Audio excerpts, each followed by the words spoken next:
IPhone 15 pro যেটা 2023 সালে release হয়েছিল সেপ্টেম্বরে। এই ফোনটার যে ডিসপ্লে সেটা হচ্ছে 6.1 ইঞ্চি এবং 15 প্রো ম্যাক্স আছে হচ্ছিল 6.7 ইঞ্চি। তার 15 প্রোর পার্থক্য এতটুকুই, এছাড়া ব্যাটারি আর ডিসপ্লে রেজুলেশনে কিছু পার্থক্য আছে, এছাড়া তেমন কোনো পার্থক্য নাই। আর একটা গুরুত্বপূর্ণ পার্থক্য আছে, সেটা আপনার বাইং ডিসিশনকে চেঞ্জ করে দিতে পারে। সেটা হচ্ছিল 5x টেলিফোটো লেন্স, এখানে 3x আছে, এখানে 5x আছে। এতটুকু অনেকের কাছে অনেক গুরুত্বপূর্ণ এবং এতটুকু অনেকের কাছে কিছুই না। তো এমনিতে ফোনটা হাতে নিলে এটা জোস একটা সাইজ, এবং এই সাইজটা দেখেন ফোনের সুন্দর মতো হাটের। 15 প্রো ম্যাক্স বা ম্যাক্স সিরিজের ফোনগুলা অনেক বড় হয়ে যায়।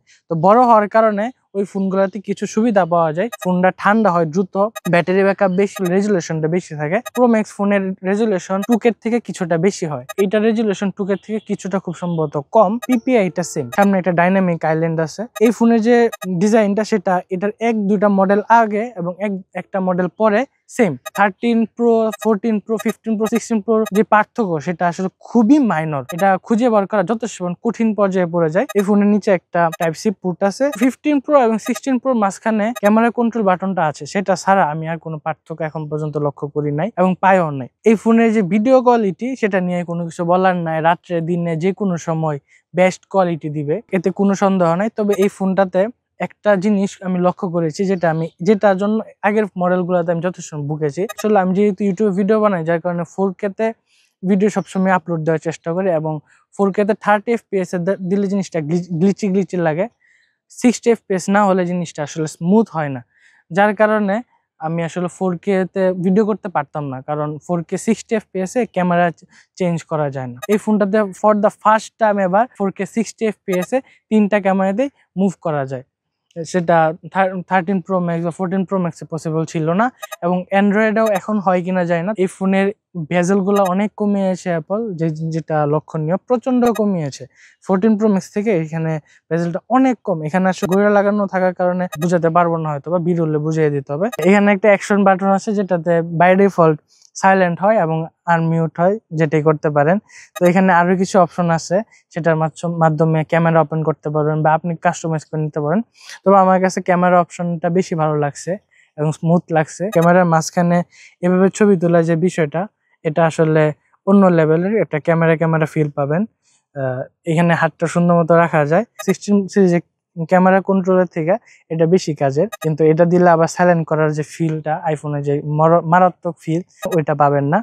আমার কাছে ম্যানুয়াল যে বাটনটা ছিল সেটা বেশি ভালো লাগতো এটা থেকে। এবং এই ফোনটা আসলে যথেষ্ট পরিমাণ মোটা এবং হাতে সুন্দর মতো হাতে 3টা ক্যামেরা আছে, 12 এবং সামনেরটা 12, এবং মেইন ক্যামেরা হচ্ছে 48 মেগাপিক্সেল। তবে আলট্রা ওয়াইড 48 মেগাপিক্সেল না, যার কারণে আলট্রা ওয়াইডে একটু ডিটেলস কম থাকে। তা আমার হিসাবে আলট্রা ওয়াইড 48 মেগাপিক্সেল হওয়ার দরকার বেশি, কারণ হচ্ছে আলট্রা ওয়াইডে বেশি জায়গা ক্যাপচার করে। বেশি জায়গা যখন 12 মেগাপিক্সেল ক্যাপচার করতে যায়, তখন আলট্রা ওয়াইডটা অনেকটা স্মুথ হয়ে যায়। দিনের বেলা তেমনটা বোঝা না গেলেও রাত্রেবেলা স্মুথনেস চলে আসছে, জিনিসটা মারাত্মক লাগে।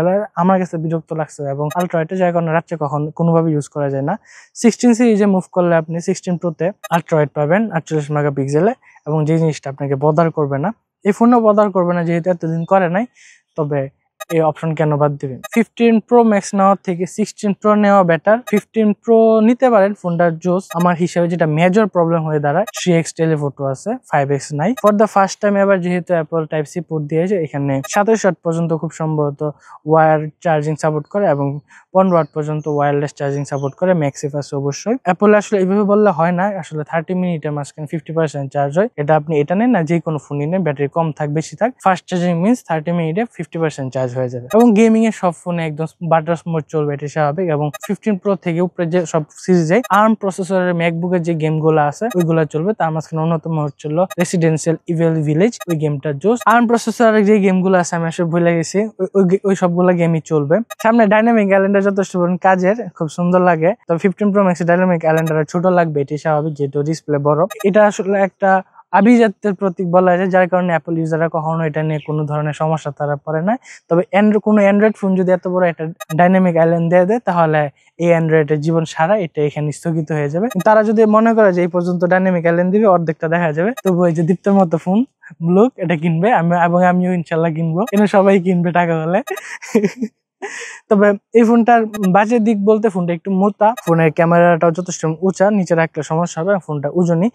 তবে এগুলো আসলে 2025 সালে সব ফোনগুলা যেহেতু এদিকে মুভ করছে, যার কারণে এটা নিয়ে তেমন সমস্যা হবে না। ব্যাটারি লাইফ ফোনটা যথেষ্ট ভালো, দেড় দুই দিন অনায়াসে চলবে একদম লাইট ইউজে। এবার ঠিক আছে না, 1.5-2 দিন অনায়াসে চলবে লাইট ইউজে, এবং হেভি ইউজে 7-8 ঘন্টা গেমিং এ অন টাইম চলবে। এবং এই ফোনটাতে অলওয়েজ অন ডিসপ্লে আছে, যা যা থাকা সবকিছু আছে, কোনো কিছুই বাদ নাই। iOS এ যে লিমিটেশন গুলো আছে সেগুলো এই ফোনে আছে, যে সুবিধাগুলো আছে সেই সুবিধাগুলো আছে। এমনি অ্যাপলের ফোন হিসাবে এই ফোনটাতে মোটামুটি মডার্ন যুগের সব সুযোগ সুবিধা এখানে আছে। আইফোন 15 প্রো সিরিজ থেকে উপরে সবগুলো ফোনে আপডেটে এআই চলে আসছিল, যেটা 16 এর সাথে লঞ্চ হয়েছিল।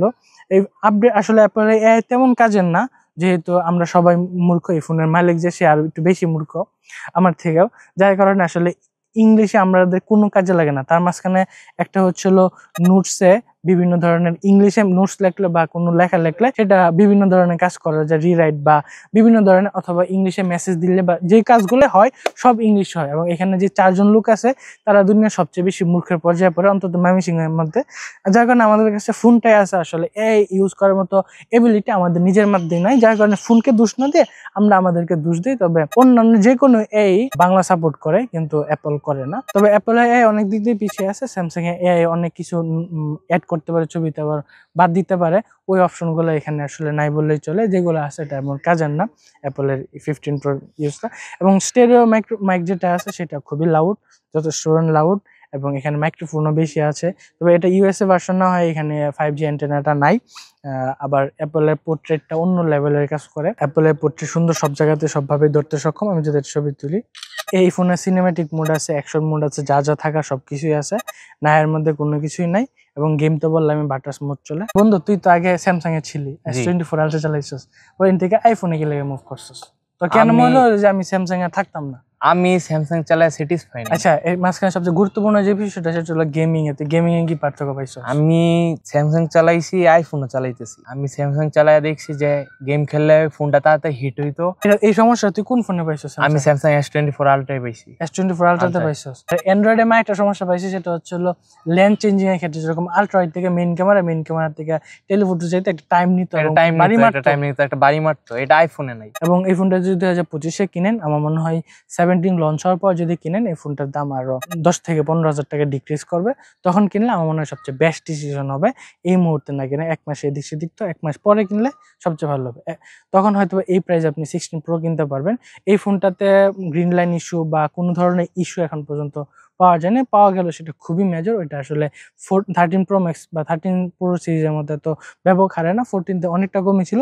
তবে এটা আসলে রিস্ক মুক্ত, এবং ফোনটা গরম হলে ফোনের ব্যাটারি ডিক্রিজ হবে।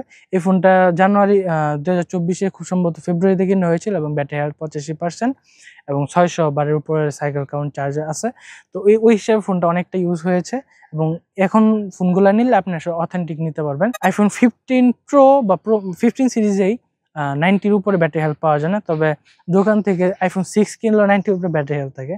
তো অথেন্টিক ব্যাটারি হেলথ পাওয়াটা গুরুত্বপূর্ণ বেশি, এবং অথেন্টিক ব্যাটারি পাইলে মনে হয় অনেক বেশি লং লাস্টিং হবে। এই ফোনটা অনায়াসে আরো 5 বছর চালিয়ে দিতে পারবেন যদি চান। তো আজকের ভিডিওটা এই পর্যন্তই। ইউটিউবে ভিডিও বানানোর জন্য এই যে 151 কিলোমিটার বাইক চলে আসছি, দীপ্তর লগে দেখা সাক্ষাৎ করলাম, ভিডিও বানাইলাম, এই এলাকাটাও এক্সপ্লোর করলাম, তবু মানুষ লাইক দিত না। এটা তেলের টাকাটা তুড়া দরকার ভাই, তেলের টাকাটা তুড়ি, আমি অন্তত লাভ না করি। দেখেন 151 কিলোমিটার, হ্যাঁ 50 মাইলেজ দিল 3 লিটার তেল গেছে। ধন্যবাদ। আমার চ্যানেলটা অবশ্যই সাবস্ক্রাইব করবেন, ভালো না লাগলে ডিসলাইক দিবেন, আর ভালো লাগলে লাইক দিবেন।